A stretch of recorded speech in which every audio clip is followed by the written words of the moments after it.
Welcome to the 14th Annual Muslim Public Affairs Council Convention. I'm really glad that all of you are with us today. We see that the skies have opened up and the sun has come out from the rain. I love people in Los Angeles. The whole year they're complaining there's a drought, there's no rain, there's no water. Then one day of rain and everybody goes crazy over how to deal with the rain. Oh, how terrible, we have so much rain and the floods and I don't know how to deal with it. We are very grateful, though, for everything that God has given us in terms of the environment, in terms of the community, in terms of our wonderful panelists who are going to engage in very thoughtful conversations about what's happening in our community and to be honest about it. But before we begin, we'd like to start in the tradition of the Muslim Public Affairs Council with words from the Quran.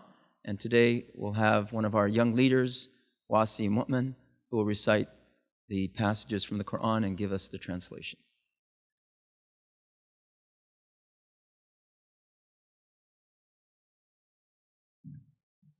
Assalamu alaikum wa rahmatullah.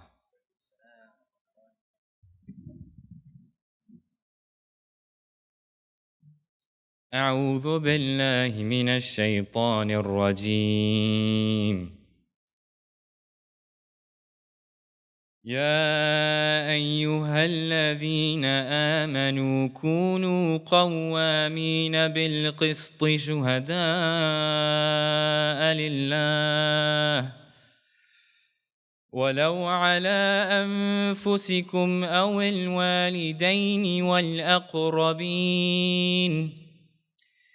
إن يكن غنيا أو فقيرا فالله أولى بهما فلا تتبعوا الهوى أن تعدلوا وإن تلووا أو تعرضوا فإن الله كان بما تعملون خبيرا.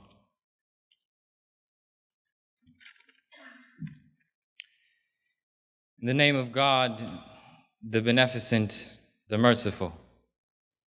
O you who believe, stand out firmly for justice, bearing witness to the truth, even if it be against yourselves, or your parents, or your kin, whether it be against rich or poor, for God can best protect both. Follow not the lusts of your heart, lest you swerve from justice. Verily, God is well acquainted with all that you do. Chapter 4, verse 135 from the Holy Quran.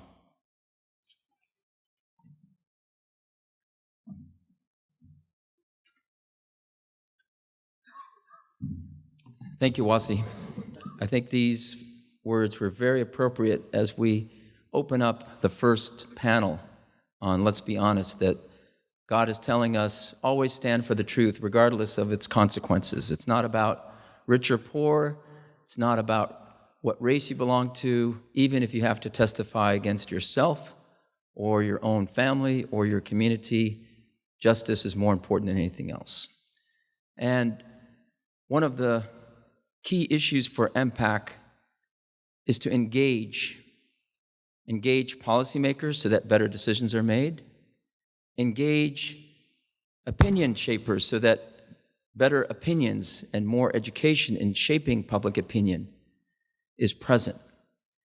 And so the issue of engagement is very important for us as we deal with our social and political problems.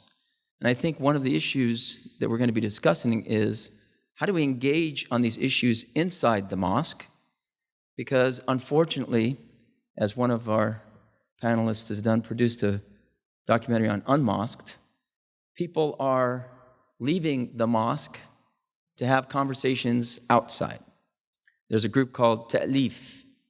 There's a group called Make Space. There are so many other groups that decide that maybe I go to the mosque to go through the motions. I'll go to the Jum'ah. I'll even wait till the last 5 minutes of the khutbah so I make sure that my prayer is good, and I leave after that. And that's the extent of my participation in the mosque. And I'll complain about the imam, and I'll complain about the board, and I'll complain about the uncles, and I'll complain about society, and I'll have my water cooler conversation with my friends in my home and the coffee shop, and I'll say, yeah, those people at the mosque, they don't know what they're doing. Well, I think what we're talking here, and let's be honest, is to bring back the conversation into the mosque and how to remove the taboos so that we can. Because one of MPAC's purposes is not just decision-making and public opinion. It is civic engagement. So what do we mean by civic engagement? It's not just an abstract word. Civic engagement means having the conversations, changing ourselves so that we can engage the outer world to become integrated into the culture so that we can change the culture, so we can enhance the values of our surroundings, so that we can become part of the solution. And as the Quran says, idfa' billati hi ahsan fa idha alladhi baynaka wa baynahu adawatun ka'annahu waliyyun hamim. Repel evil with something that is better, so that the one with whom there is enmity becomes as if he is your closest friend.